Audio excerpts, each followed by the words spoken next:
Here is a Yamaha 50 horsepower, and I'm going to show you how to replace the impeller in this engine.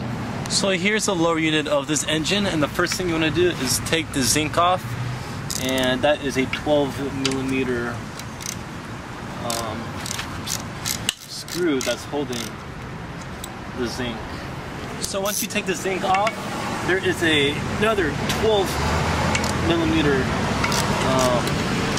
screw that's holding the lower unit. So make sure you get that off too. As you can see, there is one of them. Your next step is go to the lower unit, and you're gonna have four 14mm bolts, 1, 2, and 2 on the other side, and we want to take those out. So once you remove all the bolts, the 1, 2, 3, and 4, and also this one, the lower unit will come apart. Just gotta give it a little tap right here.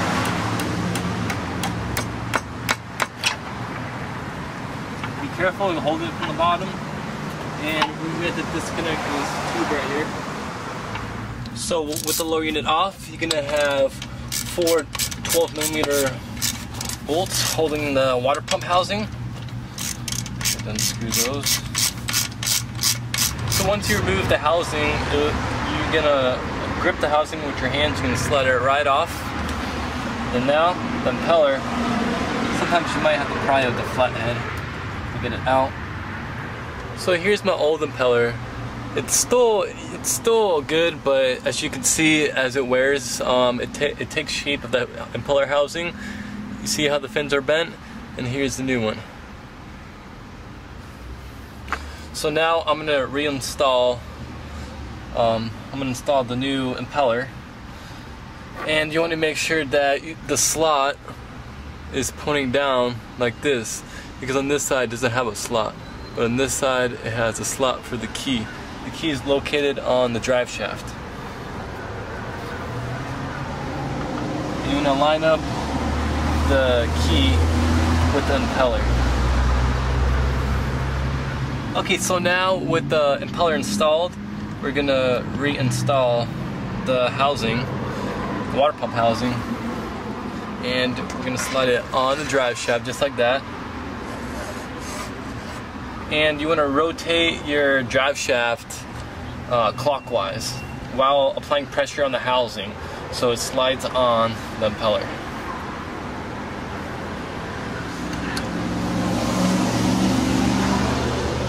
Now we're just gonna tighten up the bolts. So now, as you can see, the housing is installed. Make sure that the impeller housing is tightened up. And now we're gonna reinstall the lower unit. And before you reinstall the lower unit, grease up the splines at the end of the drive shaft so the drive shaft doesn't seize in the power head. So now we're gonna install the drive shaft.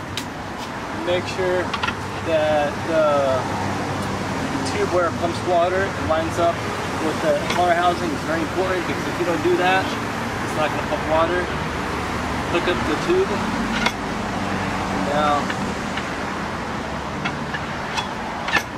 just have to line up the lower unit with the power head. Sometimes if it does this and it gets stuck, you have to rotate the flywheel just a little bit so that the splines line up.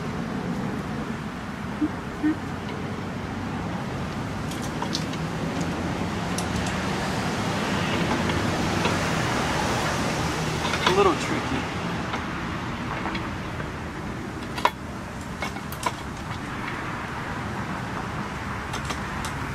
Once you get it on, it should look like that. And now, reinstall the lower unit bolts and make sure you grease them up so they don't seize. So right now, I tighten up the 4 bolts, and then make sure you screw in this bolt too. Don't forget that. That goes underneath the zinc.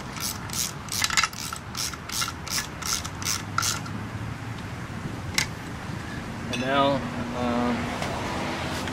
I'm going to screw in my zinc. I bought a brand new one. Here's an old one, new one. Good idea to replace this. It's paid $12 for a new one.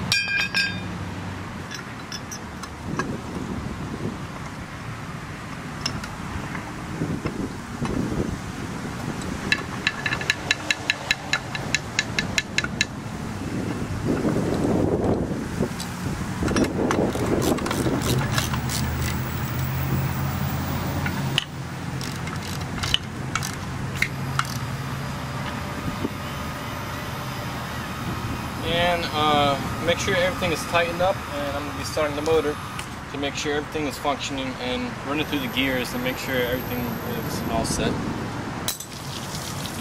So here's the engine. I'm going to start it up. You can see it pumping water.